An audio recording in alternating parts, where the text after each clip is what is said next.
Assalamualaikum warahmatullahi wabarakatuh.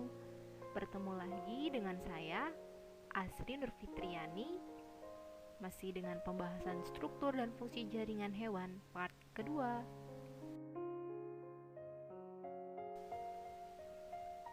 Pada video sebelumnya, kita telah membahas mengenai jaringan epitel dan jaringan ikat.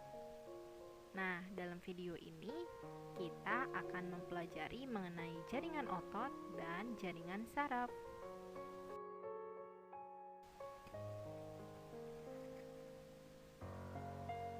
Jaringan otot merupakan jaringan yang memiliki kemampuan berkontraksi untuk melakukan gerakan. Dalam melakukan gerakan mekanis, jaringan otot ini diperlukan banyak pembuluh kapiller darah untuk memberikan nutrisi dan oksigen, serta mengangkut zat sisa. Di dalam tubuh terdapat 3 macam jaringan otot, seperti otot polos, otot jantung, otot rangka, atau otot lurik.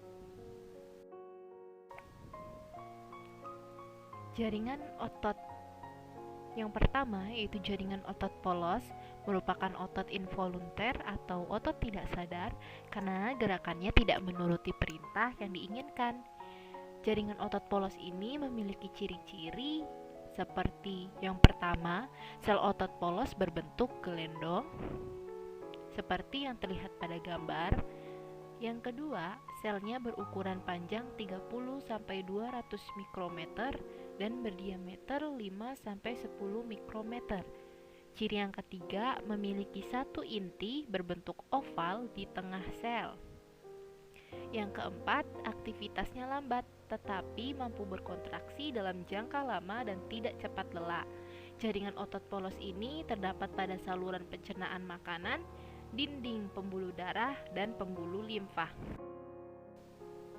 Jaringan otot yang kedua yaitu jaringan otot rangka atau otot lurik, merupakan jaringan yang bersifat volunter atau otot sadar karena bekerja di bawah pengaruh saraf sadar dan cepat bereaksi jika terdapat stimulus atau rangsangan. Jaringan otot rangka ini disebut juga dengan otot rangka karena melekat pada tulang, atau dalam kehidupan sehari-hari jaringan otot rangka ini dikenal sebagai daging. Jaringan otot rangka memiliki ciri-ciri. Yang pertama, jaringan otot rangka berwarna merah muda karena mengandung pigmen di dalam serat-seratnya dan memiliki banyak pembuluh darah. Yang kedua, selnya itu berbentuk silindris panjang berukuran 1-40 mm dan berdiameter 10-100 mikrometer. Yang ketiga, inti berbentuk lonjong dan banyak jumlahnya di pinggir sel, kira-kira 35 inti setiap milimeter panjang serat, seperti yang terlihat pada gambar. Jaringan otot yang selanjutnya yaitu jaringan otot jantung, merupakan otot involunter atau tidak sadar karena dikendalikan oleh saraf otonom, baik saraf simpatik yang mempercepat denyut jantung maupun saraf parasimpatik yang memperlambat denyut jantung. Jaringan otot jantung ini memiliki ciri-ciri. Yang pertama, sel otot jantung berbentuk silindris dengan ujung bercabang 2 atau lebih. Kedua, otot jantung berukuran panjang sekitar 10-100 mikrometer dan berdiameter 10-20 mikrometer. Ketiga, banyak mengandung mitokondria. Yang keempat, setiap serat otot jantung mengandung satu inti berbentuk lonjong dan panjang di tengah-tengah, seperti yang terlihat pada gambar.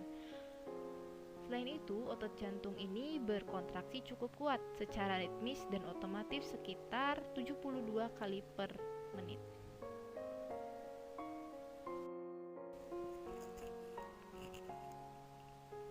Apakah kalian pernah tidak sengaja tersengat listrik atau tersentuh benda yang panas? Lalu, apa yang kalian lakukan? Mungkin di antara teman-teman ada yang telah merasakan hal tersebut.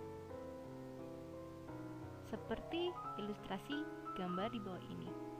Ya, ketika kita merasakan hal tersebut, maka baik tangan atau tubuh kita yang menerima rangsangan pasti melakukan gerakan refleks.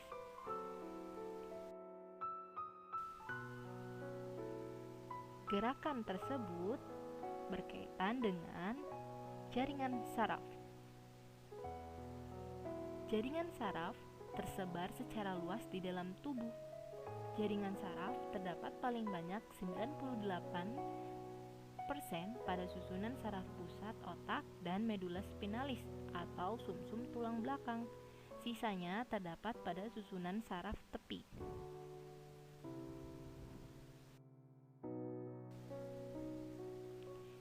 Jaringan saraf berfungsi menghimpun rangsangan dari lingkungan, mengubah rangsangan menjadi impuls saraf, meneruskan impuls ke bagian penerimaan yang terorganisasi, kemudian menafsirkan impuls, kemudian memberikan jawaban atau respon yang tepat ke organ-organ efektor. Jaringan saraf ini tersusun dari sel saraf atau neuron dan sel penyokong atau disebut dengan neuroglia. Neuron ini berbentuk serabut panjang seperti yang terlihat pada gambar. Neuroglia ini adalah sel yang berukuran kecil menghasilkan mielin yang berfungsi sebagai penyokong neuron-neuron dan menyatukan jaringan pada susunan saraf pusat. Sepanjang hidup, sel saraf neuron ini tidak dapat melakukan pembelahan atau regenerasi, tetapi dapat pulih kembali sesudah mengalami cedera pada tingkat tertentu. Sementara itu, neuroglia dapat berproliferasi atau memperbanyak diri.